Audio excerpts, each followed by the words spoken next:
What's going on, everyone? Welcome to Some Shit We Like. This is episode number 348. I am Bryce, sitting next to Rick. Mike is not here because today is his daughter's birthday. Happy birthday to Michaela. And yeah, so we are back in the other studio. We haven't been here for a couple weeks. We missed last week because we decided to go drink at a special beer release. So we did that. That was fun. And now we're here to talk about some stuff. Right? That's what we do. Yeah, so if you're catching us live on Twitch, thank you for following us on Twitter and Facebook, because that's where we post. Those are the only places we post about when we're going to be live on Twitch. If you aren't able to catch us live, that is okay. We will put up the audio of the show on Tuesday on someshitwelike.com, and it will be pushed out to your favorite podcast service, provider, whatever. If we don't have the one that you're on, we will put it on there. And if you don't want to listen, we'll put up video clips throughout the week on YouTube until we put up the full version of the show on Friday. That is correct, sir. I'm like not. I feel like out of it. I don't know what the deal is with me today. I feel like I don't know how to do this right now. I'm in a weird mood. Why? What's wrong? Let's analyze. Everything's wrong. What's wrong? What's wrong with you right Everything. now? Tell us. I don't know. What's wrong with you? I don't talk about these things. It's a laundry list there. But anyways, yeah, we are here, and Bryce is distracted. We'll probably be distracted throughout the show because he is helping out a friend set up his internet thingy. Right now I'm talking to Mike. Oh, you are? Yeah. Oh, okay. But anyways, yeah, so, I don't know, I've been alright. I'm glad we took the break. I kind of needed a break, to be honest. And I got to catch up on some shows. You did. So that's good, which we will review later. So, yeah. But the beer thing was fun. It was for Pliny the Younger. Pliny the Younger. They do it once a year. Mm. And that was a lot of fun. A lot of food. Not much food. That was the problem. We all split the last appetizers. Time there was a lot of food. There was more variety. They had the menu was smaller. Wolf, you're plenty entertaining for me. So Wolf in the chat. Rick didn't even start. I'm not okay. I didn't start it, no. Because he is a piece of fuck. That's something you say.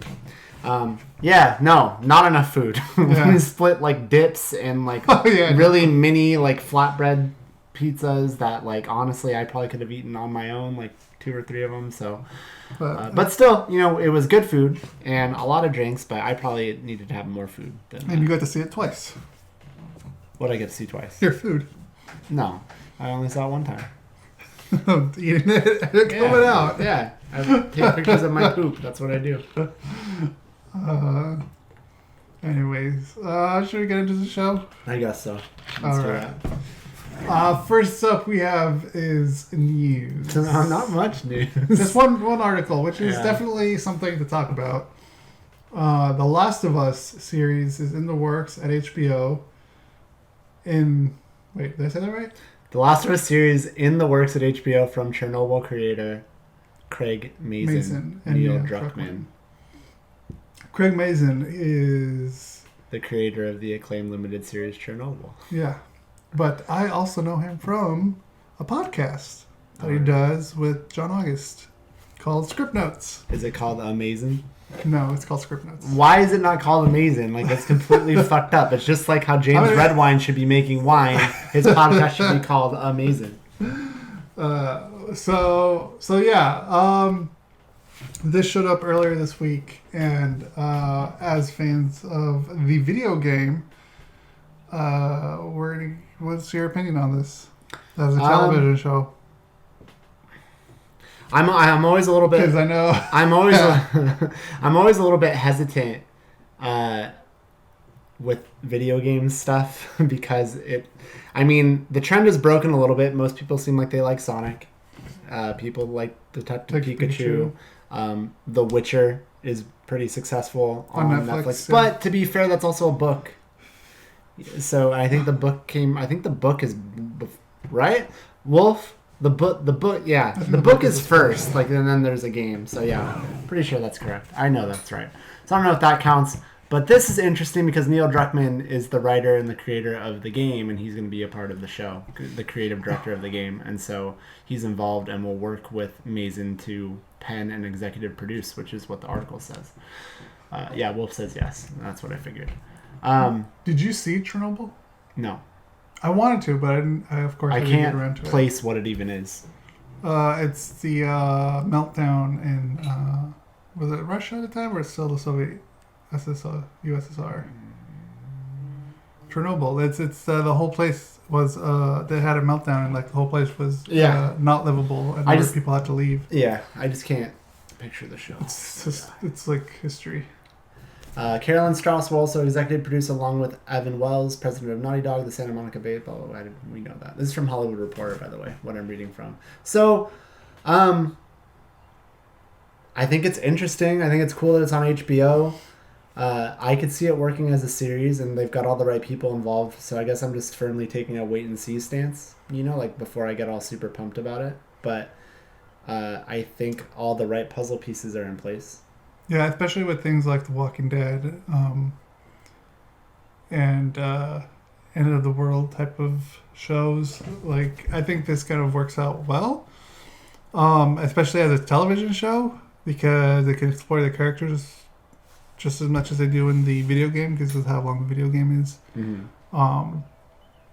I think with most video games, I feel television. I mean, not to say that they're not good as movies. I just feel like a television show would, well, at least in this case, would be better than like a full movie. Like with Uncharted, like that could be a television show rather than a movie. Or it could be multiple movies, however you want to do it. I mean, I think Uncharted could be a TV show depending on how they do it. Like, this throws me a little bit because it says that the series is going to cover the events of the original game. So to me, I actually feel like if that's the case, I feel like this could be a movie. If the plan is that they're going to cover the events of the original game, like, I mean, obviously they would flesh it out, but I don't feel like that's a lot of content to work with for a series unless it's going to be like a limited, like... That's what I think I was actually going to bring up next is... What do they call that? It's a limited series. Yeah. Yeah, it's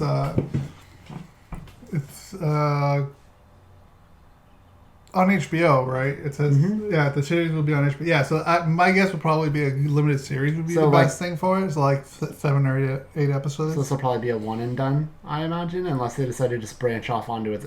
Like, I just feel like they're painting themselves into a corner by saying it's going to cover the events of the original game, and like, okay, then what? I guess if it's successful, will they then just go off on their own? Will they make the season 2 based on the next game that comes out, or will they just do their own thing? Yeah, so I don't know. Or it could be a setup even to like, I don't know, I'm just throwing ideas out there. These are just what I think they could possibly do is set up characters. First season could be these main characters that spins off into a second season of these other characters we got introduced that we like. Yeah. I don't know. Again, just throwing ideas out there on what they could possibly do. But I mean, we are going to get that second video game next year? Or this year? May 29th this year. This year? That fast? It's not that fast. It's been teased and talked about for I know. I guess I just don't really pay attention that much anymore. Yeah, you don't. Yeah, I don't. So, yeah, I could have swore it was coming out next year, but that's good news to me now. I don't know. So all the right pieces are in place. But yeah, like, them specifically saying it's going to cover the events of the original game makes me feel like, does this really need to be a series? I feel like it could just be a movie, but I don't know. You know what I mean? Because I do feel like if you're going to cover the events of the first game, I feel like that could work as a movie, but I could see how they could drag it out as a series, I guess. Whether or not it goes beyond a first season or if they have any plans to do that, I guess we'll have to wait and see. But yeah, I'll just... With all this stuff, like, with HBO involved, like, I feel like this will get pushed through and will happen, and all the right people, like I said, are attached for this, so I don't think this is going to be a thing that's going to be in development hell for years on end. Yeah, I don't think so either. But I will wait and see what this seems like when it comes out, I guess, when we see a trailer. As a fan of the game, I guess I'm excited, but I'm cautiously optimistic, I guess I should say. Yeah. That's what I should say. Broken Wolf says the book. Then they made. They're talking about The Witcher. Yeah, The Witcher, the books, then the games, and now they're making the show. And then they already confirmed that the main girl won't be changed. I don't know what you mean by that. Are you talking about The Last of Us? I'm sure you're talking about Last of Us, but I mean, I didn't think that the person would be changed. Yeah. Anyways, I don't know. You can explain. We'll catch it later. So yeah, looking forward to more news as it comes out. So you're excited about this then? Yes. Okay.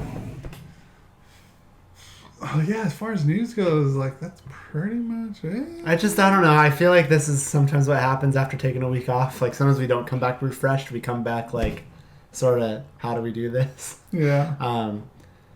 Yeah. So again, there's a couple things that we're waiting on because Mike hasn't been able to be here. And then I don't know. I mean, this show is called Some Shit We Like, so we could talk about what we want when we want. But I like to try to keep it a little bit current too, so I don't feel like. What do you want to talk about? I don't know what we have up here right now. Oh, you made it sound like you wanted to drift into a little different topic. No, I wasn't gonna do that. I just I know there were some stories from last week, but it's just like I don't know. I don't want to talk about stuff that's older. If it's last week, then yeah. Anyways, so yeah, that's it for that. But we do have some trailers that we gotta catch up on. Although we kind of already watched them. Especially after last night. Yeah, we watched this trailer. Because I managed to stay away from watching... I'm talking about Candyman trailer. Yeah. Like, I managed to stay away from it. I didn't. I mean, I watched it. Until last night. Yeah. We got the trailer before... I think Wolf put this in the Discord, and he was excited about it, so then I watched it. And I guess we will watch it. Did you watch the original one? No. I did not either. Yeah. We also, by the way, we do have a couple reviews today too, so we're going to react to trailers, and then I'm sure we'll probably talk about some other things too. Maybe, possibly, who knows. But, yeah. Candyman. The urban legend is, if you say his name 5 times while looking in the mirror. This is only my 3rd time seeing this trailer, but for some reason I feel like I've seen it 50 times. It's only my 2nd time. I watched it when Wolf put it in the Discord, and then last night, and now. Well, we're still alive. Let's go.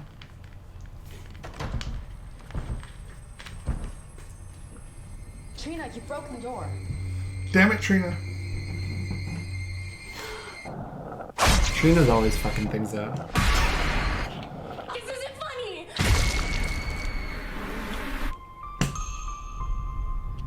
I feel really connected to this neighborhood. Cabrini Green is a project. I just moved in around the corner. The old candy factory. I'm an artist. You looking for Candyman? He's the monster that's part of this neighborhood. Why are you drawn to this? I'm hoping to spread. I feel like that feels very like jerking off. to summon him. Say my name, Jordan Peele. I do. Candyman. Candyman. Candyman. Candyman. Don't say that. Candyman.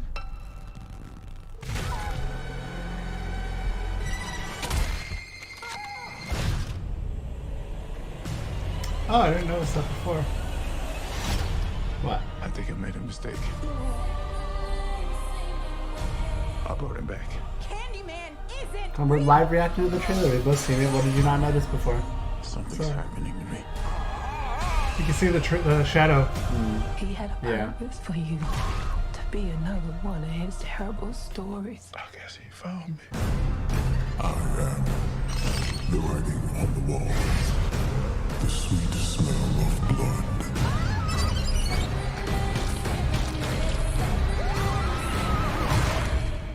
Be my victim. This isn't real. It's not real.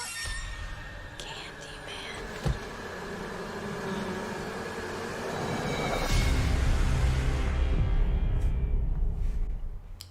I didn't know like Candyman had the whole like stand in the mirror and say the name thing, kind of like, you know, there's Bloody Mary too. Right. I didn't know that it was like that. What do you think? It's Jordan Peele, so I'm probably gonna see it. Well, but as what's far as Jordan like, Peele's involvement? He's just executive producer, right? Like this isn't like one of his main movies, I don't think. yeah, I think this is his movie. In the trailer, it just said executive producer, so I don't know. Oh, did it? Okay, maybe I'm wrong, but Let's find out. Direct? I definitely don't think he's directing it. No. I don't think he's writing it. I think he's just a producer. Yeah, screenplay. Oh, he wrote the screenplay? Yeah. Okay. I don't know. For some reason, this trailer doesn't really excite me. I'm not really sure why. It looks creepy. I think it looks kind of corny. But it definitely has if I'm being honest, and Wolf, I'm sorry, I know you're excited about this. Has that 80s vibe to it. Has what? That scary 80s, what is it, 80s or 90s that it came out to it? I don't know. When the first one came out, Yeah. I have no idea. I feel like this will be one of those things where I'll wait and hear like some of the reviews before it's something that I decide to go check out. But based off the trailer, for some reason, it just doesn't fully have my interest. I don't know why. Yeah, I don't know. I didn't watch the first one. Yeah. And it seems to be take place after that first one, so. Well, I don't want to say anything. Oh, a spiritual sequel. Okay. Yeah. Yeah. Yeah, we're talking about Candyman. I know you're excited about this, and I was just saying, for some reason, like, I'm not fully on board. I don't really know why. I'm not going to say that I won't see it, but I feel like I'm going to wait and see some of the reviews and what people are saying about it. Like, I don't know, just it's not grabbing me. So I don't know. Yeah. Yeah, I can't say this. I can pretty much say the same thing. Like, But I don't know. But I'm interested. Jordan Peele is like kind what, of excited. I didn't know. what interests I mean, me, he's yeah. not. He is one of the writers, right? He's one of the writers of 3. So he's not like the writer. Like this isn't. The screenplay was by him. Okay, so like, but this isn't like his next Us, next what's the other one? Get Out. Like this is just a movie he's involved in. So I don't know. Wolf, did you see like the original Candyman? Because I really am not. I haven't been a part of that franchise at all. Wolf says I need to go see Invisible Man. So we saw Invisible Man last night. So you're gonna probably have to tune out when we start talking about that. We'll try. I guess I won't guarantee that we'll get into spoilers. We're getting into spoilers. Okay, I guess we're gonna get into spoilers. But yeah, we did see it. I'll just say spoilers. You do need to go see it. All right, next trailer. Yeah. So this is something that like might be completely stupid. I mean, I read the synopsis. I read the synopsis for this before we came on, and I started laughing. So this is the trailer for Butt Boy. Wolf's seen the original Candyman. All right, Butt Boy. Detective. You look like every detective ever. Oh, yes? Ow. Greasy hair and the earring. Looks good. You look good. What about you? What? What do you do?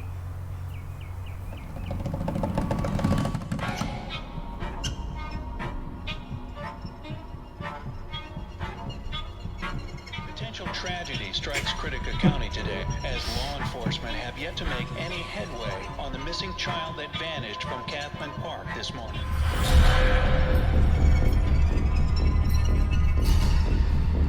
So you're asking me to go off this theory you got about a white married male who happens to be a father living in the suburbs of Critica County, who also happens to be your AA sponsor, has been secretly running around, cramming objects, animals, and children up his ass. Then he somehow digests them, and he does this in sprees, almost in serial killer fashion. Is that about it? Uh-huh.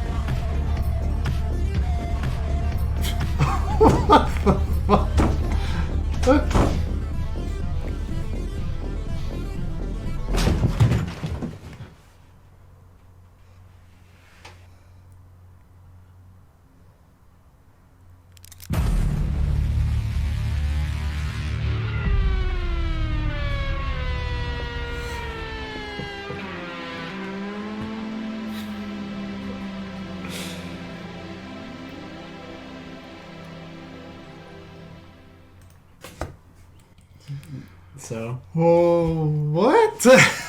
let me read the synopsis because I don't know if the trailer like fully expressed everything that the synopsis said. Hold on. I have no idea what to think about that. Hold on. Give me a second. I have to read out loud what was making me laugh. Right here. No, it's not the same. Oh. I don't want to read that one. Maybe it's the same, but let me read. Like, scroll up. Don't look at that yet. Get that off the screen. Let me read what I read first. Okay. What did you read first? Well, I want to read to you exactly what made me laugh. Hold on. Go back down. Maybe that is the same one. Okay, it is. Chip Gutchell, a bored IT engineer, has an awakening after a routine prostate exam. What starts as a harmless rectal kink soon grows into a dangerous addiction as he becomes responsible for a missing child. Chip eventually buries his desires in Alcoholics Anonymous and tries to move on with his life. Years later, he becomes the sponsor of Russell Fox, a newly sober detective. After Chip relapses, Russell is brought in to investigate another missing child at Chip's office. Russell begins to suspect that Chip's addiction may not be to alcohol, but something much more sinister. It's up to Russell now to prove that Chip uses his butt to make people disappear, but who's going to believe his wild theory?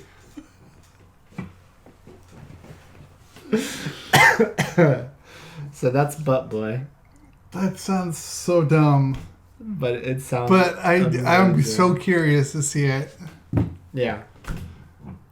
How does one come up with something like that? I don't know.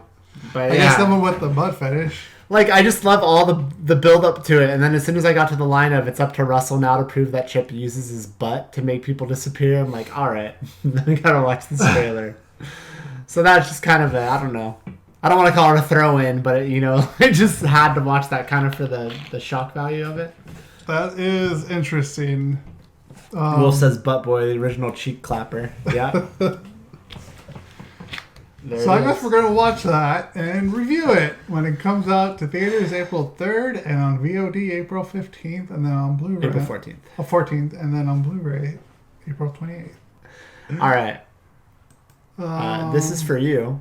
Okay. We haven't watched this at all. I just saw this before, and it seems like it's a documentary about comic book shops. So let's check it out. Cool. I like comic book shops. Well, last time we were on the show, we had a lot of documentary trailers, so let's might as well throw in another one.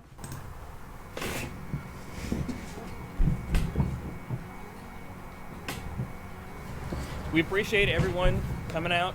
This week is the week that Action Comics number 1000 releases. Do we have enough copies? No. The comic shop is something special. There's nothing else like it. There's no other store like it. It's a bit of a gang. It's a bit of a club. There's 2 shirts in your closet. A Plastic Man shirt and a Punisher shirt. What are you wearing?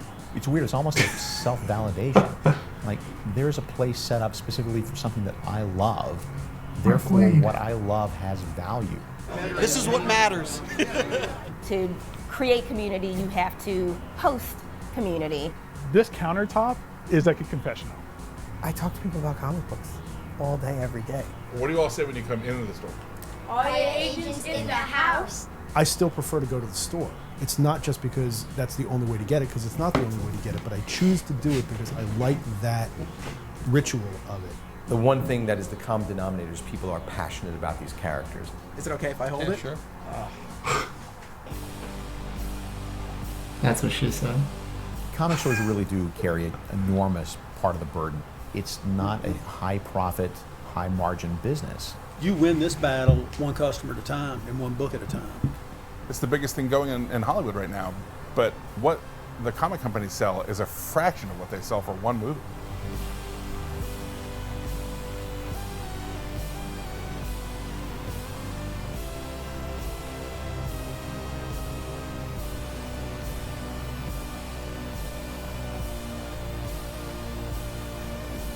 Comic book store has a place that cannot be duplicated by add to cart. Let's come inside.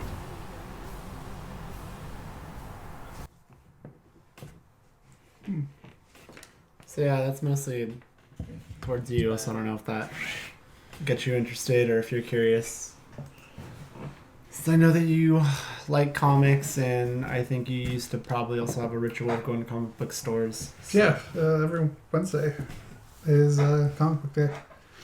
The new comics come out, and since I was a kid, what was one? A Comic Cult was the one that I went to all the time. Comic Cult. Yeah. That was the one I went to as a kid, and then my new shop was what's it called? The one in Tustin. Am I supposed to know? Why am I don't know why you're supposed to know. There's one in Tustin that I started going there when I started reading comics again.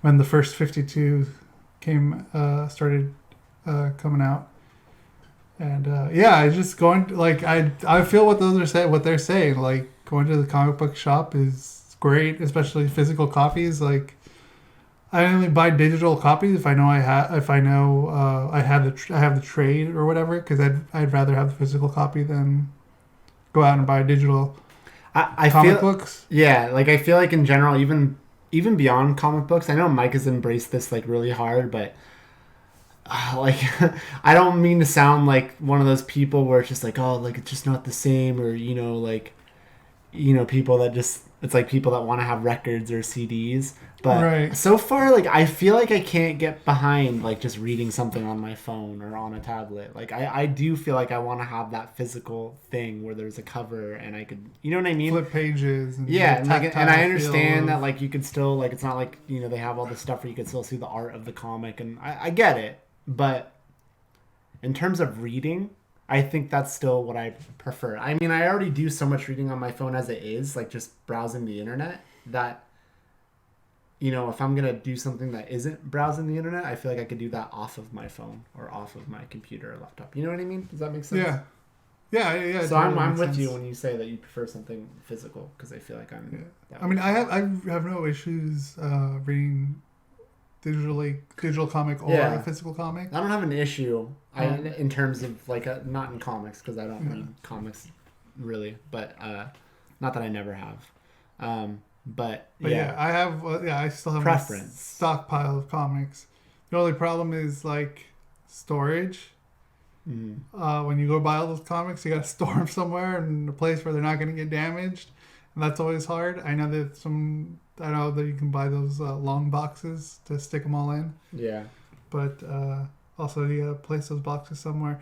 As far as the documentary goes, like I want to see this, and they mentioned another documentary in this too, or something. A couple, I think, yeah. And I really want to check them out, cause. Is there any info on like the release of this? Like I don't know. Maybe not.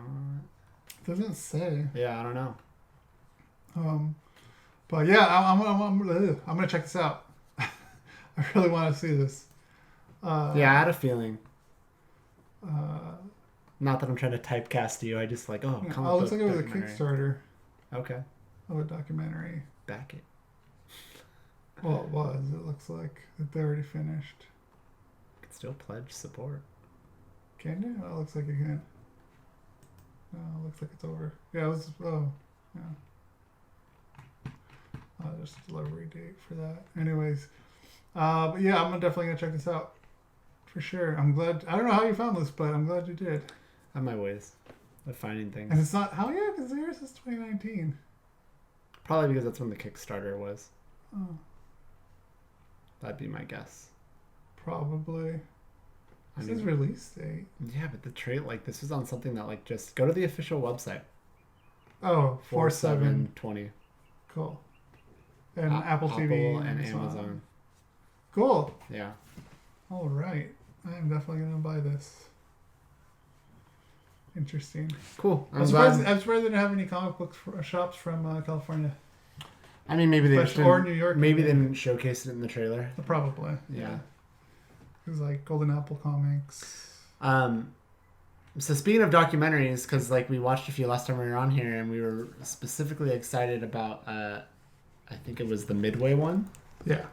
And that was supposed to debut at South by Southwest, but South by Southwest is not happening.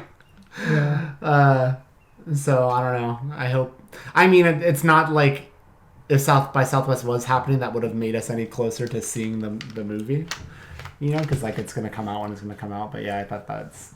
Well, some festivals have rules where you can only show it right there first before you can put it online or anything like that. So, they delayed it, of course, because of the coronavirus that's going around. Is it just delayed or canceled? I thought it was just outright canceled. Was it outright canceled? I thought it was delayed. I might be thinking wrong. of a different festival that might have been delayed.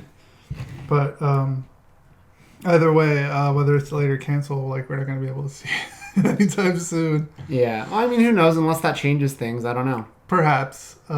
Canceled. Canceled. Okay. Damn. Yeah, I was really looking forward to seeing that too. Well, again, like, if the only way we would have seen it as soon as possible would have been if we went to South by Southwest, which we're not going to. So, and no one's going to. What one is now? Yeah. All right. I think that's it for trailers, right? Yeah. Yeah. So we're done with trailers. So now we have a few reviews. Do you want to start with this one because it's right here? Rick, you saw this movie this week. Yeah. Real quick, I'm going to review this. So I went to go see Emma. It's the latest iteration, is that the right word to use? Of the book and movie. Because the last movie that came out was in 96 with Emma. No, not Emma. That's the name of the movie. Gwyneth Paltrow. Okay. That's playing the lead role. And now we have this new version, which from what I've read is actually they kind of steered from the book. Steered away from it? Yeah. I mean, it has elements of it, but they kind of went in another direction as far as how the movie ended. But I've never read the book. I've never seen the movies. So this was I just went to go see this because it was in my time slot of leaving work. Okay. And you couldn't go see The Invisible Man without me. So yeah, that too. So anyways, I actually kind of liked it. I thought it was good. I thought it was funny. Not to? I didn't know what to expect at the same time. I didn't think I was going to like it more than I thought I was going to like it. I thought it was kind of slow in the beginning. And some of the funniness of the beginning wasn't really that funny to me, like some other person in the theater who kept laughing at every fucking little thing. Now, is that what ruined it for you? Did that person annoy you to that point too much that it made you think it wasn't that funny? It was an obnoxious, how do you say, obnoxious laugh. But there were some parts that, for the most part, like there were some really good, funny chuckles in there. Which I didn't know what to expect in this movie, like I said. But I'm not familiar really with Jane Austen's work. Like, I haven't seen or read Pride and Prejudice or whatever her other movies are. So books are. You really didn't, it wasn't like this was something that was even really on your radar. It was more like, it fits the time slot of when I can go see a movie. And well, I was a little interested in it. Mm-hmm. It's just straight PG movie. God, I can't remember the last time I just watched a straight PG movie. That's probably why it wasn't as funny. But what I think what's good about this was directing wise. Everyone did a great job. Not only that, some of the shots in this were very Wes Anderson like. Uh-huh. All the symmetry and the way everyone moved and the way they walked. When a group of people were walking, you can tell they were all walking at the same exact time with the foot landing on every step. Okay. So I like those little nuanced little quirks that they put into this. Another thing that I did notice was that anytime someone sat down, if there was more than one person, they would sit down at the exact same time. Which I thought was... Oh, really? Which I don't know why, but that little thing cracked me up throughout the entire movie. Yeah. I could definitely understand why it was just PG, because it was the drama in this wasn't really, you're gonna get upset over that? Oh, okay. Well, it's not really that big of a deal in my opinion. Yeah. But I mean, it's not aimed at kids, is it? I don't think so. But yeah, I mean, it was fine. I honestly liked the directing of it and how things looked, the aesthetics of it, the costume design of it was the way they were dressed was so elaborate and for that time too, Like all that was the technical part of it, of the entire movie, was really what interested me more than the story. Okay. The story was fine. I enjoyed it.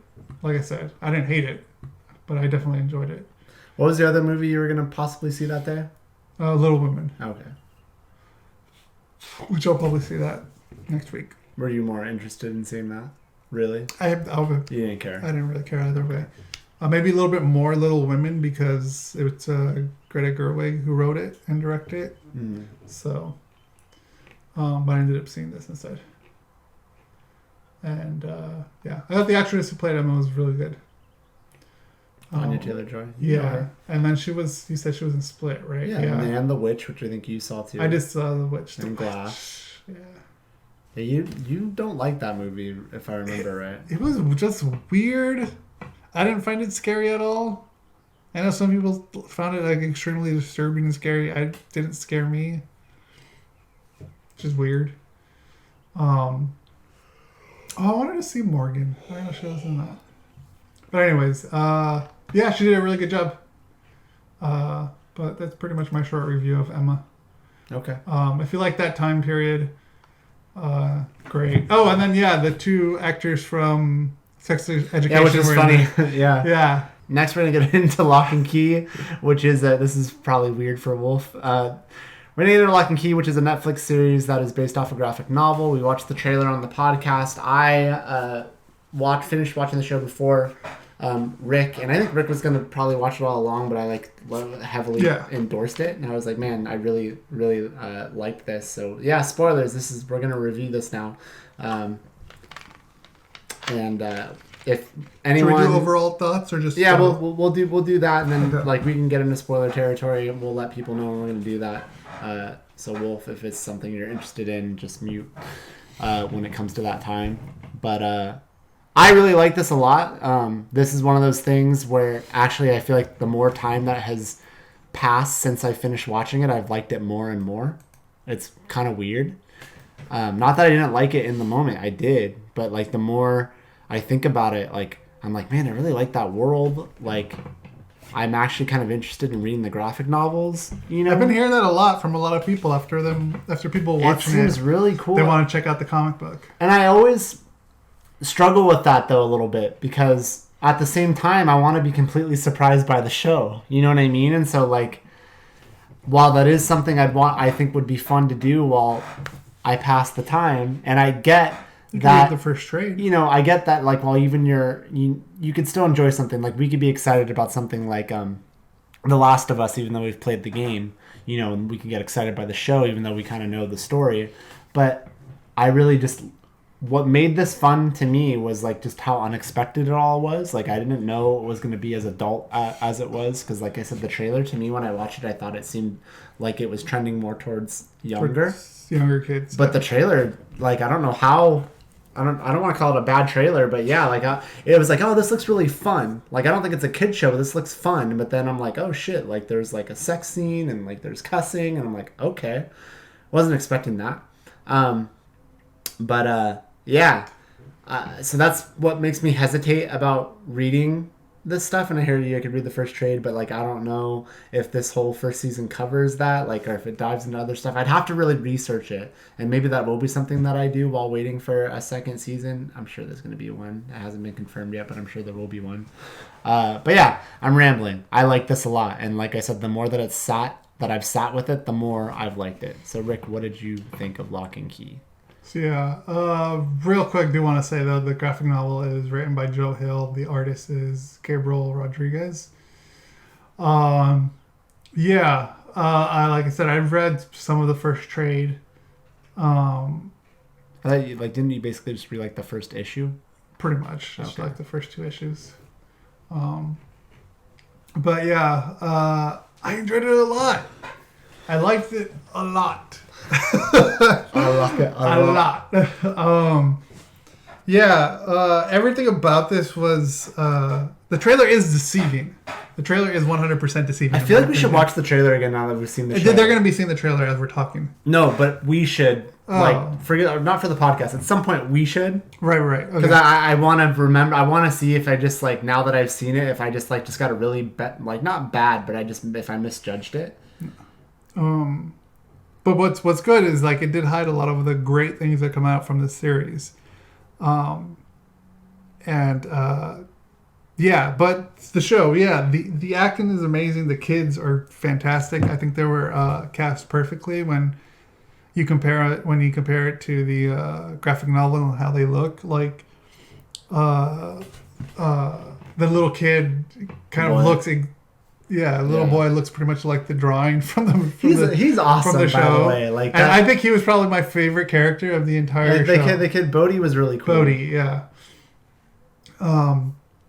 The family, the whole Locke family, like they were great in this. Like, what I loved about this is the well thought out storytelling in each episode, and the way they leave you hanging for that next episode. Yeah, and the mysteries behind the keys.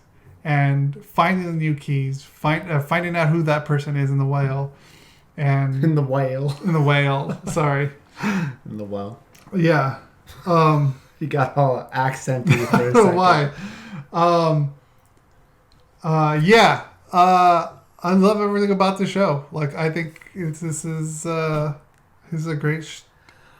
great adaptation. From at least from the 2 issues that I've read. I don't know what people who actually read the series think, because I don't know anyone who has read it. If you have, let us know in the comments. Let us know what you think. But I thoroughly enjoyed it. I think they did a really good job. You touched on this a little bit of, like kind of sucking you into that world. Like instantly in the first episode, I started to like. I love the atmosphere of the show. I like the mystery of the keys. Like the show is creepy, not like, I think I kind of knew that it would have a little bit of a creepy tinge to it, but I wasn't totally sure. But just all of it, like I said, the atmosphere, the creepiness, getting really excited, I guess, what I call it, the lore or the backstory, like of all of it, like, and I just feel like there's so many different ways that they could go. I know they have source material, but I really liked it. And like you said, I enjoyed all the actors. I just think it's a really, really fun show. It's one of those things. I think I kind of feel about this the way that I did after watching Stranger Things for the first time. Like, it's kind of like when it was over, I'm like, fuck, I wish I had more of that. You know what I mean? Like, I almost want to revisit it, but it's like too soon. Like, I like the headspace it put me in, and I just had a really good time watching it. I think that's what it was. Just really fun to watch. I was actually sad that the episodes were a little bit shorter than most of like for the most part. Like some of them were like, I think one was like 28 minutes.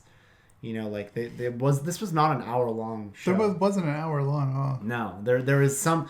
I think the first episode was 54 minutes maybe. Then there was a couple that were in the 40s. I think it landed somewhere in the 38 to 40 minute mark, which is fine without commercials. It's totally fine. But I got so into it, like. I wanted it just to be longer, like that was actually one thing. Although I loved it, I was kind of sad when I'm Not Okay With This. I saw that like that show is like short as fuck, but it works, so it doesn't really matter. But you know what I mean? Like when you get really into something and into that world, you want to have something a little bit more to sink your teeth into. Yeah. But yeah, like I think that's why I'm interested in wanting to like read the graphic novels too, or the comics or whatever you call them, because I just got really into the story, and I'm really, really excited to find out that they get renewed and to watch more. And I really hope that more happens. So, did I see you have a $50 Netflix credit? Yeah. How? Why? Because I buy, so I don't have to have it charged to my card all the time. I just buy a gift card and then add the credit to it, so I don't have to worry about it. Okay. I'm weird. You are. I was trying to pull up the how long they actually are. Oh, but why can't you do it? You can do it. I'll do it. I'll do it on my phone. Your turn to talk. So, yeah, I like watching this. Like, it feels new and refreshing. To me, like, I think fun is a good way to describe it. I think the show's just really fun. Well, no, yeah, it is fun. I just mean like new and refreshing from like everything else we've been like consuming as far as television and movies. And okay, I completely underestimated. I mean, first episode was 56 minutes, second was 50, and then after that, every episode after that is all over 40. Okay. 49, 40. But I mean, you know, like some of these shows are like a they straight don't feel hour. that long. That's the thing. Like you're watching that's a this, good way, yeah. and they don't. Yeah, well, yeah. I'm not saying it's a bad thing. It's just they don't feel that long because of how well the pacing. Maybe of the that's story what it was. is. Yeah. I think I just remember. I got excited. I'm like, oh, cool, 10 episodes. But I think I was a little bummed that like they weren't a straight hour. You know what I mean? But they're close enough. So, yeah. Yeah. Yeah. I enjoyed, like I said, I'm just going to repeat myself, but I enjoyed it a lot. I don't really have any complaints. I don't. I honestly don't either. Yeah. Like, I actually would legit sit down and watch this whole thing again, like very soon. Yeah. You know, like it was really fun. Yeah. And as far as like, the visual effects in this were amazing. Yeah. Like, the way they showed, Bodhi use that key where he walks into it and his body, he basically leaves his body, the whole outer body experience. And you have him like, you see the visual effects of him like floating around or whatever. That looked like straight out of the comic book. And the comic book is like the way he's like, when you're watching the show, the way he's like glimmering and shining, like that's how it looks in the comic book. Yeah. So like the fact that they could replicate that so well, or at least could get that close to it, I thought was amazing. It looked awesome. So, yeah, that was something that I really liked a lot. Yeah. Oh man, I have nothing bad to say don't know about what to this. say. Yeah, we don't know what to say. I know there was one part that irritated you at one point, but I think it's just because you were into the show. Like you thought someone did something stupid. Yeah, one thing, that's spoiler territory. One thing did bug me, and it's kind of like common sense. Like, why would you do that? Come on. They're yeah. I'm saying that in a pure like, come on. Like I know it's to develop the story, to move the story forward. Yeah. But it's like any sane person would have. Right. Like I think if we were in that situation, like no, do this while you go do that. Yeah, I totally get it. But yeah, just the more I sit here and talk about it, it's just like I want more. I want more really bad, and like that's how much I really enjoyed this world and this story. I mean, just all of it. Like I don't think we're gonna get into spoilers. But I mean, I'll say spoilers like right now because I'm just gonna say a few things. Like I mean, I just think even at the beginning, you know, when he first hears the voice in the well and stuff, and like I didn't know what this was gonna be. You knew more than I did, but I'm like, oh fuck, like that's creepy. Like, is that gonna be a voice the whole time, or are we gonna see somebody? But then you know, you see I'm like, oh wait, there is somebody fucking down there, but you don't see them. But then you see it's just like just all of it. That house is rad as hell too. Like. Yeah. And so that's something like I think that's why another reason why I like this so much because like another thing that's cool about another show that I've talked on and on and on and went on and on and on about that you need to watch is Haunting of Hill House, and another thing that's cool about that show is the house itself is almost like a part of the cast because it looks so awesome, and I think the house in this show does a similar thing. Yeah, the house plays the character. Yeah. You gotta watch Haunting of Hill House. Yeah. You have to. But yeah. Sorry if this is like a shit review. I just really fucking love the storytelling. I love the world. I loved all of it. Let's jump into spoilers. So we're gonna go straight into spoilers now for. Right. I'm gonna let you lead the charge. I don't know what to talk about. But yeah, okay. So here we go. Spoilers. 3, 2, 1. It's on you. The part what I talked about earlier about like how could you do that is. They went. It's in the last episode or second to last episode where they got to get the crown for that key, right? And rather than her leaving the key for the crown with them while she goes back to the house to go grab the crown, she takes the key with her to get the crown. Yeah. Which you know that Echo, or what was the other name that she used? Dodge was gonna be there waiting for her. Yeah. I was like, why would you do that? Like, why? But The only thing I can that's guess... the only thing that bothered me. Yeah, the only thing I can guess is because that crown is very powerful when it has combined with the key, is the hope is, well, she was gonna use I know where it is, and I'll just get to it first, and I'll put it on, and it'll be amazing, because then I can control everything.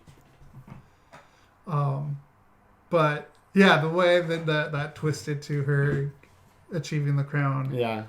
And then the Billie Eilish song, "You Should See Me in a Crown," was just like perfect for that. That was the only part that bothered me. Everything else, not really bothered me. Bother you. It's Just, I mean, I get it, but you see my point with that too. No, I can do. see that side of it also. It's there's a technical word for it, but it moves the story forward. That being said, though, like, some of my favorite parts in this was once she has the crown and she goes to the lock house, and the kids figure out it's the darkness that brings the shadows to them, so they trying to turn on all the lights. The little kid with the lightsaber, or fake lightsaber, but hold on, give me, like, he gets the key, which I think was the one that sparks the fire. Yeah. And attaches it to his lightsaber, which I thought was the best thing ever. That was my favorite part. Of course. Because then he ends up battling this dark demon with his modified lightsaber, ends up stabbing the demon. Yeah, it's so good. Yeah. Watching the show too, like, you're watching that last episode and their plan basically works, and I'm like, and so I'm watching it and I'm like, well, I didn't know how much time was left in the show, but I'm like that went really smoothly. I'm like, so I'm kind of waiting for what's gonna go wrong, like, where did they fuck up, what happened, you know what I mean? And then, even though I was waiting for that and expecting that, like, it was awesome to watch, the twist or whatever unfold, because, like, yeah, I knew something. Everybody knows something was up. We just obviously, because it was so neat. I'm like, man, that worked way too, like, tie a bow on it, and I'm like, I feel like there's so much show left still, like, so there's got to be something that's gonna go down, and it did.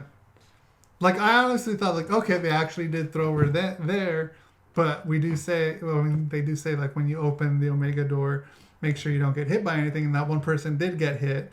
Which we didn't know. No, but there was a shot where one of the things went through the but we didn't. Jacket. But you don't know that somebody got hit. You don't find that out until later. Okay, you're right. Okay, I thought he got hit. Yeah. Okay, no. I guess he didn't. I guess it just went through his jacket. No, you have as far from I could be wrong, but because you watched it more recently than me, but I mean, from what I remember, you have no clue that anybody got hit until they show, like, that other angle and they're, like, retelling their story. You know what I mean? Okay. Like, that was supposed to be an unveiling. That wasn't unveiling for me. I just thought that when that piece of light or nugget, whatever it was. Yeah, but they avoided it. They didn't indicate that anybody got hit.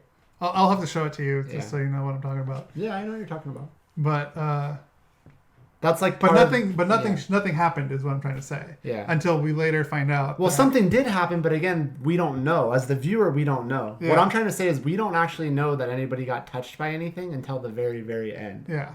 So yeah. Because everyone was acting normal, like everything worked. Yeah, it kept me guessing. The ending kept me guessing, which is yeah, because I'm like, okay, something's gonna come, but I have no idea. I like that. Yeah, that's set up for what hopefully is the next season is gonna be good. Yeah, I'm excited. I'm sure it'll get renewed. I remember watching it. I'm like, where? Like, this town that they're in, especially like at the very end when they pan away at the town and that they're filming in. I'm like, that's not in America. I'm like, where is that? And I look it up, and of course it's in Nova Scotia. I was gonna say it's probably Canada. It's called Lunenburg, and it looks really fucking cool. Yeah, man, yeah, you could show me the part, but I mean, yeah, from what I recall, like, that's one thing that I thought was funny is, like, you're watching that part, I'm like, okay, no one got hurt, no one got touched by anything, like, they told them to avoid stuff, we think we did, and then they start... That was Aaron Ashmore, god damn it, I knew that was him. They start doing all those flashes, and that's how we see, like, they kind of unravel the mystery.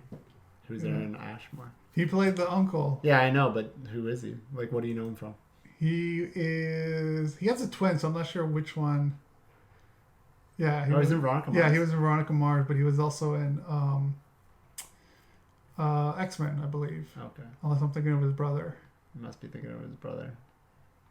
Yeah. Or maybe not. I don't know. Palo Alto?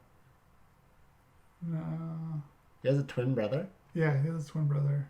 I mean, X-Men, yeah, he's not. Yeah, then it's probably his brother. Yeah, I know it's one of them. He was in Smallville then? Was he in Smallville? I don't know. Anyways, I knew it was Sean Ashmore is his brother. Yeah. Oh, dang.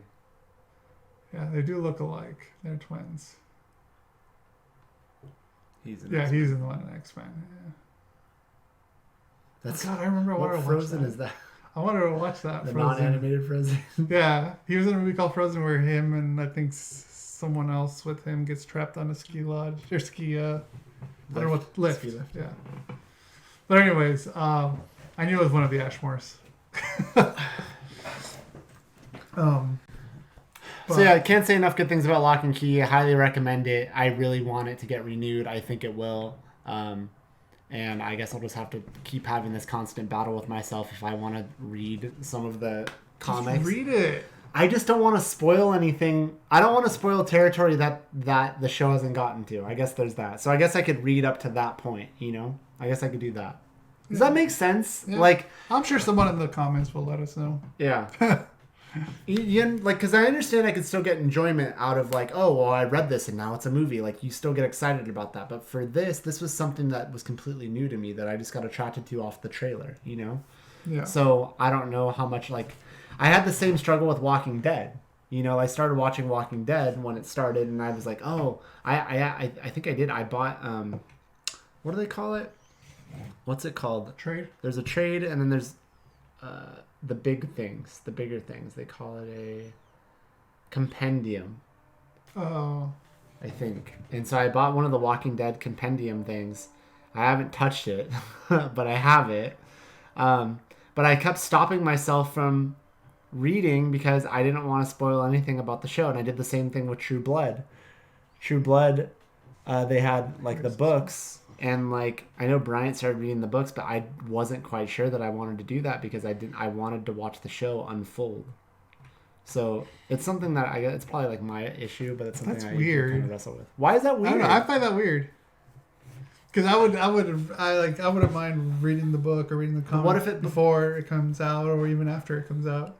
But if you see the show first and the show's telling you the story, and now the first season's over and you have to wait for season 2, like, I don't know that I want to read the book and have some of season 2 spoiled for me before it's time. I don't really see it as spoiling. For me, I just want to see what they take out and what they keep. That's how I see it as. I'd rather do that after the fact. I started with the show. I feel like I want to finish with the show. You know what I mean? Like, I could watch the show unfold and I'd have no problem then reading the... You get what I'm saying. book, I don't yeah. need to explain it. All right, let's move on. Lock and Key. Recommend? Yes, 100%. All right. So The Invisible Man. Yeah. This is something that we did watch the trailer for on the show. And then I think after we watched the trailer, we had found out, or I think Wolf actually pointed out to us that, Lee Wanell was the person that... Did he write and direct? Yes, he did. So he did both.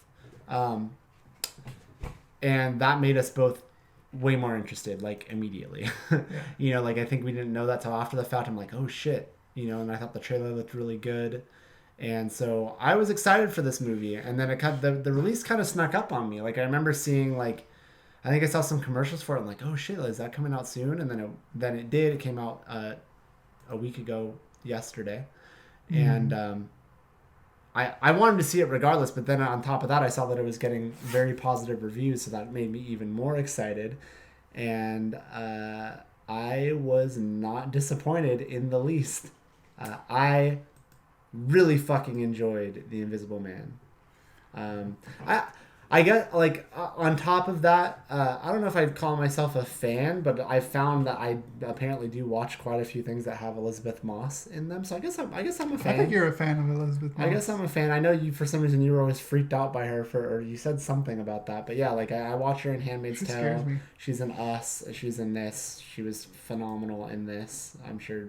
Yeah. Anyways, I liked it. Rick, what did you think? I liked it a lot. Oh, I freaking loved it, man. It was so good. It's really fucking good. On every level, good. Yeah. Like, suspense, the movie making part of this, the acting, like, everything about this, like, was amazing. It hit on every level, man. Yeah. The beginning was interesting. I was like, man, that house is that's a fucking really nice house. nice. Well, first, let me start off with the beginning of this part, which is the opening credits.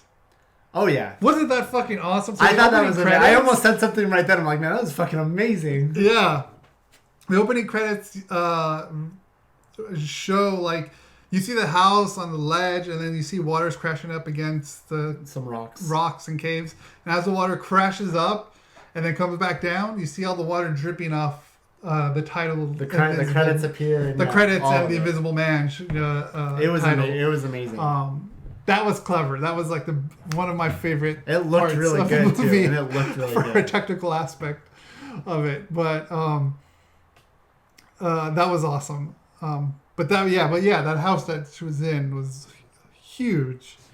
Well, just right on the freaking and right water, on the too. water, like when I see that bed. Yeah, like that scares me. I don't know why being on a cliff like that. Like I wouldn't. I don't know about like the cliff part, but it, like being right on the water like that, like it was. Like when you see Tony Stark's house, like in Malibu, that's hanging over the. Oh fuck that! Yeah, I would not live in a house like that. Okay.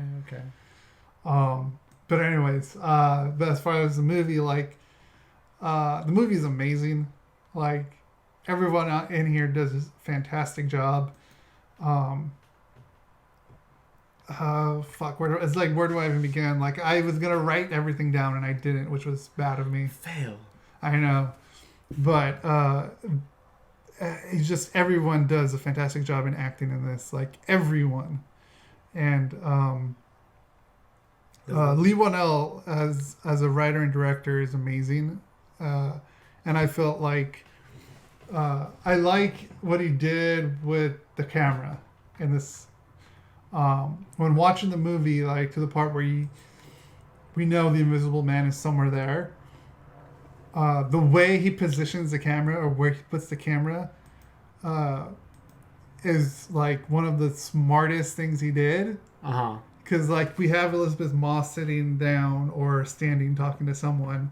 You know, and the camera is like this focus, like right on her, and then slowly it just starts, it turns into a wide shot, and rather having her center, you see her in the lower third or lower left-hand corner, and then it gets wider, and because it's insinuating that someone is there right behind her, so it's almost even goes out of focus to show what's behind her rather than what's focused on her. Did you find? I found myself looking in places like just in different places waiting for stuff. That was such a smart move.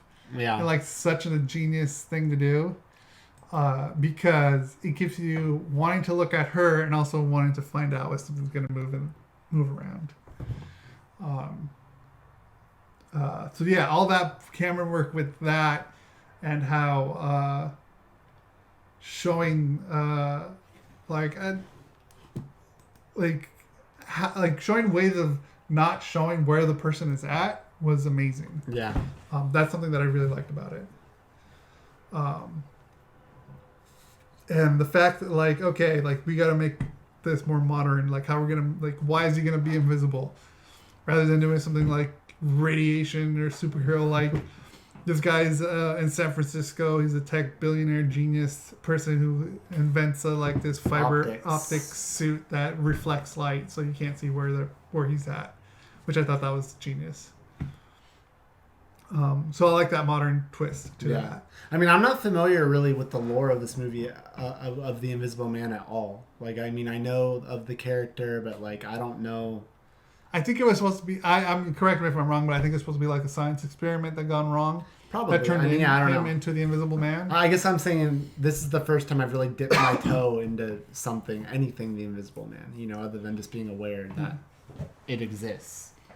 Yeah, it's part of the whole Universal monsters. Yeah. Werewolf, Dracula, and like Frankenstein monsters. And the Invisible Man is supposed to be one of them. Yeah. So, on a funny side note with this movie, like, you kept making jokes about, like, well, how are we going to see it? It's the Invisible Man. But yeah, I forgot to make that joke at the beginning of I the show. kept thinking of, do you remember, I have a feeling you're going to say you don't, but if I played it for you, and I'll play it for you off the air. Do you remember a song by 98 Degrees called The Invisible Man? And it's kind of like a love ballad. That song was in my head a lot for some reason before seeing this movie, so that's my thing. I don't think I was a big 98 Degrees fan. You know how it was. I wasn't a fan. Don't put shit out there. I'm not saying I was a fan. I mean, well, I won't say that, but their music was everywhere. You must have been living under a rock. I probably was. Yeah, I think you were. I was reading comics.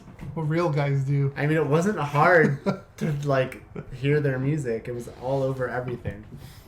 But anyways, yeah. Yeah. I fucking love it. I fucking loved it too. I I was not disappointed in the least. Any new opinions about Elizabeth Moss other than for some reason she freaks you out? In Us, I get why she freaks you out, but come on. Oh, she's great. Okay. She's fucking fantastic in this film. She's an actor of superb level. She's an actor. Actor of superb level, for sure. Yeah. Yeah, everyone plays their part really well in this. And the story is just so good. I was captivated the whole time, and you know what? So was the fucking theater. Like, I said this, I think, to Kevin, one of our friends that we saw the movie with, after you had left, but it was insane. Like, that theater, the theater we saw it in was full. Like, the theater was full. So 1 week later, the theater was still, that's still doing good business. And it was insane to me how into the movie everybody was. It was so quiet. Did you catch that? Yeah. I haven't been in a theater where it's been that quiet since we saw A Quiet Place. And I was reminded of that. I was sitting there, I'm just like, I was afraid to move. Like, everyone was everyone in that movie was on the edge of their seat. And the movie had everybody in the palm of their hands, which is amazing. So you picked up on that too? Like, it was so quiet. Like, people were actually behaved in the theater. It was insane. And like, that just shows that the movie had everybody. Yeah. It had everybody's attention. Yeah. Yeah, the modern take on this Invisible Man was amazing. Mm-hmm. And yeah, the story is great. It's so good. Yeah. Like you need to go see this. You have to. I'm gonna say this right. Like, I'm gonna say this now. I feel like, I know it's early in the year. I feel like it's early in the year, but I feel like I don't know how this movie wouldn't make my top 5. I think this movie will make my top 5. I could agree with you on that too. Yeah. Like, I know there's still a lot of year left, and so I'm not trying to be that person, but right now as it stands, it's definitely in there, and I don't see it leaving. When I talked to when I pulled Kevin aside, when we were going to Bar Louie, that's what I told him. I was like, there's no doubt this is probably going to make my top 5. Okay. All right. But I did say that it's still young. The year is still young. Definitely still young, but like, it's going to be in there. I think it's going to be in there. So really quick before we get into spoilers, like, one of my fears kind of falls into this. Oh, really? Yeah. And when it's not knowing what's there, or what's ahead, or what's around you. The fear of the unknown. Yes. So, like, it sounds stupid, but like, being afraid of the dark. Yeah, I'm afraid of the dark every once in a while.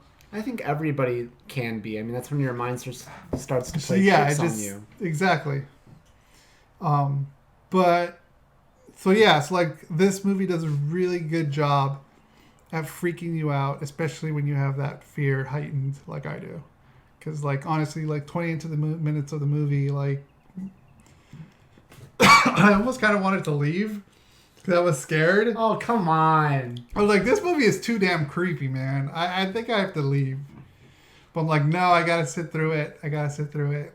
And fuck, you know, I'm glad I did sit through it. Yeah, come on. You sit through The Conjuring and stuff. You could do this. Oh, I know, because it literally shows you nothing because it lets your mind fuck with your head. Yeah.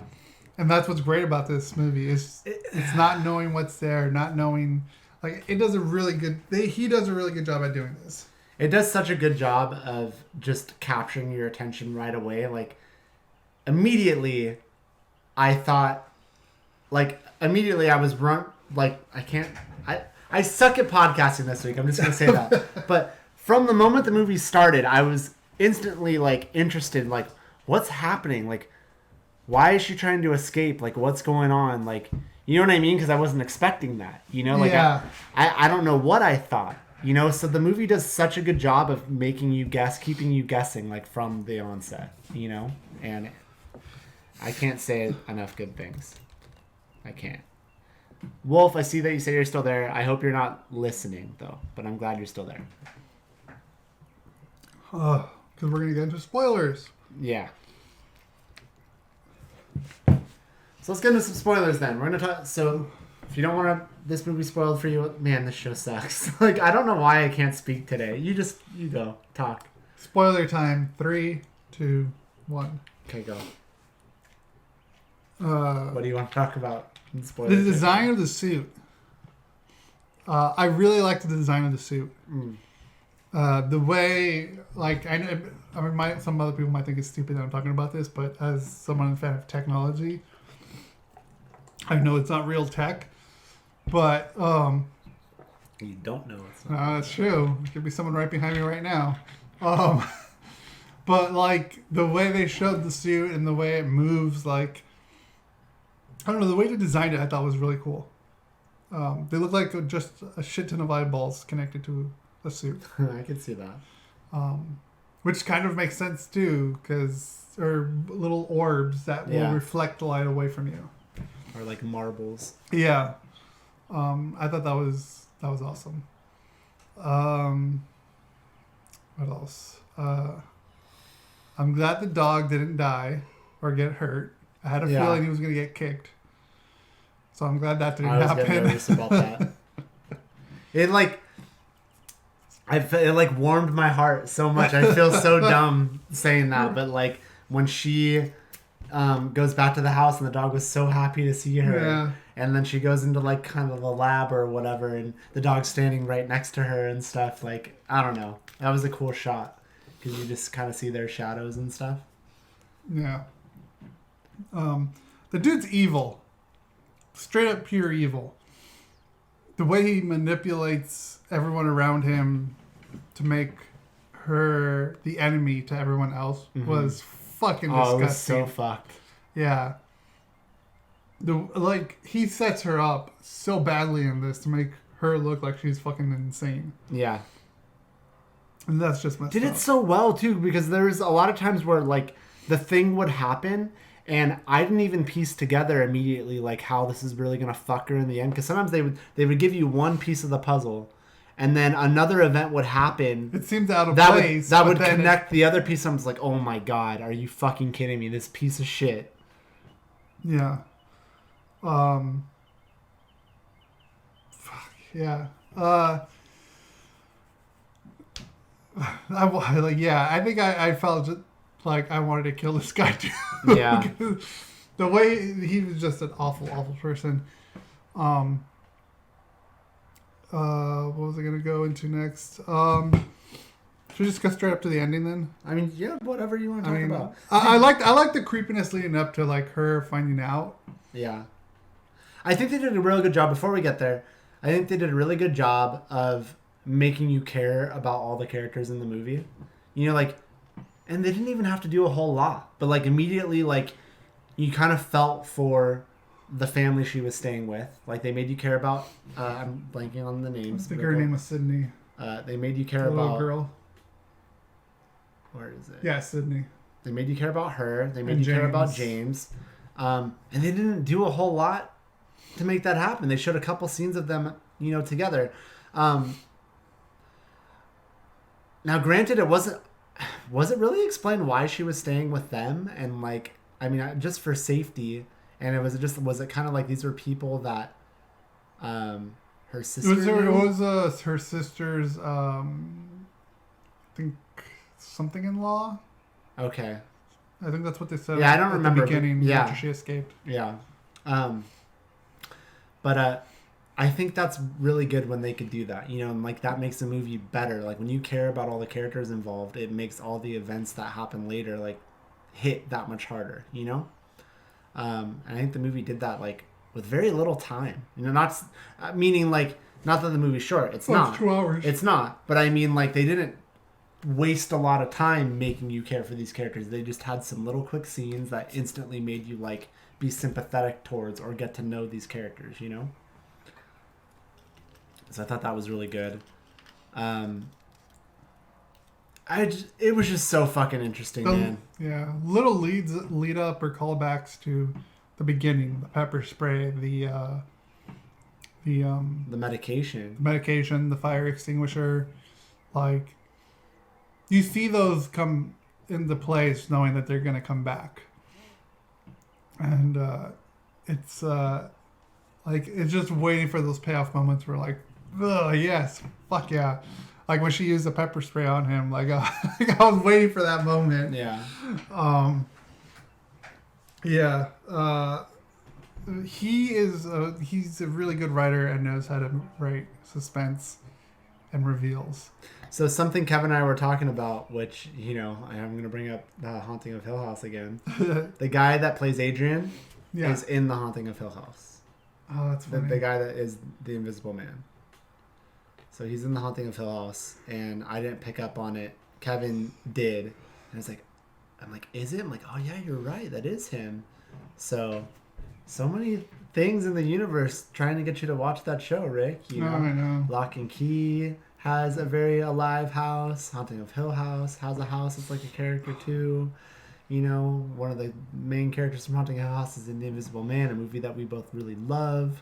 So all the signs are there. So the ending. Hold on, before that. I think one of the creepiest parts in the movie also is just when you first start to get hints of he's there. And she thinks that he's there, but she doesn't know. But when the blanket starts to get pulled off the bed, off both girls sleeping in the bed or whatever, I'm like, fuck, this is... It was creepy in the scary sense, and it was creepy in the creep sense, if that makes sense. Because you're just like, what's this guy going to do? He's invisible. There's two girls sleeping in a bed. He's slowly pulling the blanket off. You know what I mean? And he starts taking pictures. Well, we found that out later, yeah. But... Well, it's kind of assumed you saw the flashes and then when he was taking the pictures. What's funny is I didn't assume that. When I saw that happen, I thought the guy was trying to wake her up and was flicking the lights off and on. I thought he was just going dun, dun, like this, That's what I thought. I know now it's what you're saying. Yeah, I thought it was. To me, it wasn't. To me, it wasn't. Well, you're just a super intelligent, smart man. I didn't think about that immediately. I thought he was trying to like wake her up or fuck with her. So I thought pull the blanket off and then a switch that's like like the light switch. Yeah, I don't have one in here. Like that kind of switch, not the push one, but like this. I thought it was just kind of going like that, fucking with them. And then she gets up. Like, could you imagine? They didn't do it, but can you imagine? Because you're watching and it's like, I'm looking at the seat cushion of that chair that's in the room. Like, it does kind of look like it's sort of like indented. Yeah. Ugh. And then she takes the sheet and throws it over the chair. And I'm like, could you imagine if they actually made it to where you did see a body right there? I'm like, oh, fuck. Which I'm actually surprised that was... I don't know if I think it's awesome that they didn't use that sort of visual or if I'm disappointed that they didn't, because I'm kind of glad they didn't, because I think it would have been obvious. But at the same time, though, like, that's such a creepy thing. Like, to just take something and, like, you throw it and, like, oh, fuck. It is creepy. But when you see that too many times, though. No, and I get it, but you could have shown it once, because, you know, that's kind of like when you think of a ghost, the first thing you think of is, like, a sheep ghost. So she does that, and then there isn't a body. There's no frame of a person underneath it, but then she starts dragging the sheet, and someone's feet is on it, and she can't pull. Dude, that was a creepy fucking scene. That was such a creepy scene. I didn't like that. Can you imagine just staring at something and you know something is standing on this sheet? I don't want to, man. I don't want to. And you're looking straight ahead, but there's nothing there, but you could see that it's preventing you. Dude. This movie was fucking great. Like, this is probably one of the best scary / horror, thriller, suspense movies that I've seen since we first saw The Conjuring. It's fucking right there. It's right there. Like, it's like that. I left seeing The Conjuring being like, man, there hasn't been a movie like that in forever. And I've left this movie being like, man, there hasn't been a movie that's made me feel like this since The Conjuring. Right? Yeah. I'm not doing a comparison. I'm saying that has been like, fuck, this is good. No, I felt that way too. This was something not necessarily new, but it was something done well. Just fucking good. Yeah. It was done well. Yeah. I'm glad you brought that up. I forgot I was going to mention that too, about the blanket and him standing on it. That creeped me the fuck out. And then I started thinking like, when she calls his phone, which that's fucking creepy too. It's like, oh fuck. So now you know. Now you've really confirmed this whole thing. And then she goes up into the attic, and I'm just like, what are you thinking going up there for? Like, what if he's just sitting up there? Like, you know?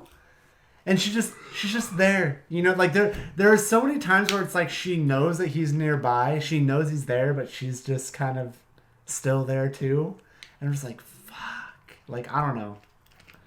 The movie was super creepy, man. But let's go to the ending, because you want to go to the ending, or, you know, I guess more to the climax. Yeah. So, find out. Or she gets committed, basically. Oh, because of that part in the restaurant. Yeah. Which I thought was so fucked up. It was so fucked up. So she finally gets, after all the shit that she supposedly said in the email, she finally gets her sister to come meet with her in a public place, in a restaurant, to tell her what's going on. And they're talking, and she's trying to explain. And right when she wants to tell her, right when she's explaining, like, they kind of just pause and notice that a knife is just floating in the middle of the right table. between the two of them. And she's like, what the hell? And then wham, like, he kills her right in front of her. Right on the neck. Right in the neck. And then just, like, hands the knife right over to Elizabeth Moss's character, Cecile. Cecilia. So I'm gonna pull this out again with the can you imagine? So the thought that crossed my mind, where I'm just like, oh fuck, like, so her neck gets slit. She really didn't make any noise, and she just immediately went like this. Yeah. She's in the middle of a restaurant, but she's holding this knife. I'm like, fuck, if she hit the knife right away, could she pull off that maybe her friend's just real drunk and passed out? Like, you'd be so fucked in that situation. Like, oh man, the movie was so That's good. why it was so fucking twisted. Like, but that thought went through my mind. I'm like, man, like, would there be any way? Like, there's kind of no way. There's no. It's kind of like suddenly, like, you're in a big crowd and somehow you're just suddenly naked and you're just like, oh fuck, like what? There's really nothing I could do about this. You know what I mean? Like, yeah. Yeah, that part was messed up. But yeah, she goes to the. She gets committed to the hospital, and like she's going through all these interrogations, and then finally, like, she decides. She finds out she's pregnant. Decides to kill herself, and then is she actually pregnant though, or was that just a lie that was told? Like, that's something I still kind of don't know. Well, like the brother said, like, you really think you were taking birth control? Right. But I'm still wondering if these were just things that were being fed. Like, I actually want to read that and find out if she actually is supposed to be pregnant or if it was a tool that was used. I think so, because remember she was trying to kill herself, so she wouldn't. Like, why That's would she true. You're right. Why would she want to kill herself? Right. If she's not gonna... Well, and that wouldn't work if they were lying to fuck with her. That wouldn't work anyways. You're right. I'm done. See, smartest man. He covered his bases. That's why. Like, that dude's fucking evil. And like, that was a smart move to get him to show himself in order for her to stab the shit out of him and break that suit. And that hospital hallway scene was amazing. Mm-hmm. The camera work is straight up camera work that was used in Upgrade, which is a movie he wrote. You saw that, right? Yeah, it was good. It was good. I never saw that. I remember watching the trailer, though. Yeah. In theaters? Yeah, in theaters. I need to watch that. Yeah, I recommend it. And have I seen Insidious Chapter 3? Because he directed that one. I haven't seen that one, huh? No, I saw it at the YouTube space, That's remember? Right. And you liked it. Yeah. I enjoyed it, yeah. But, so yeah, some of that camera work with the hallway scene, like the way he moves, like, I know like that whips sort of up and down. That's like that was an upgrade. Yeah, you love that sort of thing. So that was cool. But then we find out at the end that he was held captive because it was his brother that was doing all of it, supposedly. But she ends up meeting him for dinner at his house. Yeah. And trying to get a confession, supposedly. But really, her ulterior motive was to use that extra suit that she hid to have him kill himself. Right. Because they built up the whole movie that, I mean, essentially she was in a very controlling, like, arguably abusive relationship. Yeah. Very abusive relationship. Yeah, for sure. And, so, like, that was awesome. Like, she just wanted that confirmation, and that's when he said surprise in that sentence, confirming that it was totally him behind it. When did he say surprise? Remember when she got committed into the hospital? Yeah, he like, said he's surprise. He's right there. He said surprise, and then when I know she said surprise after she slit his throat. Yeah, she said it. Yeah, he said it too. Yeah, right when he gets.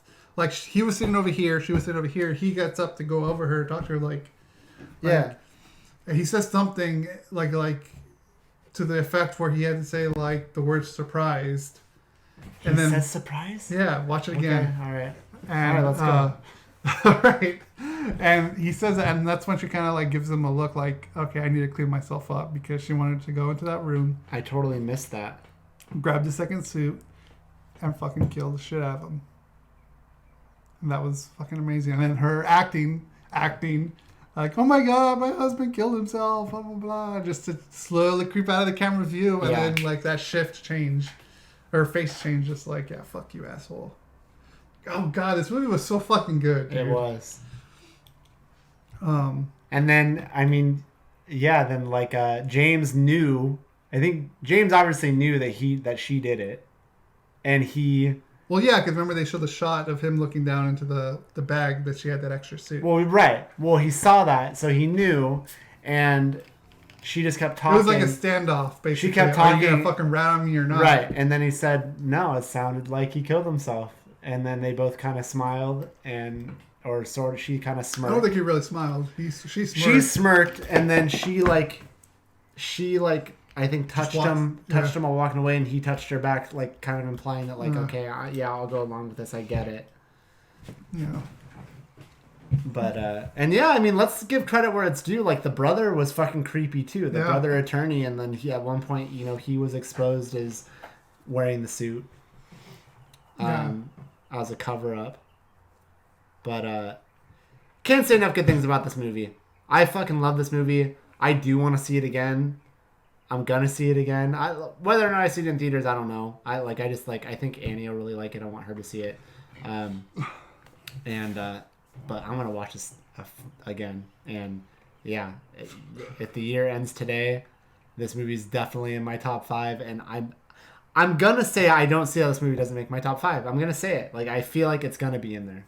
I feel like even if it's 5, I feel like there's no way I'm gonna bump this to 6. There's no way. Yeah. And right now it's number 1. So.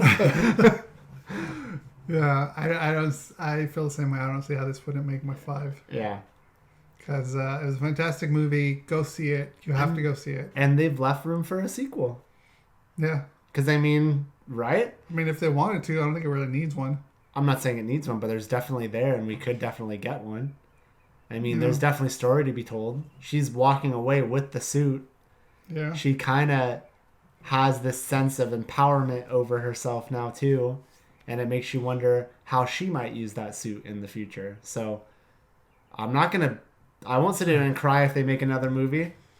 I'm way down. Like, they completely have a story to be told. Yeah. Right? Yeah. So yeah, and I think with that, that's also an episode, right? Or do you have anything gaming-wise? I beat Link's Awakening, finally. Oh, you did? Yeah.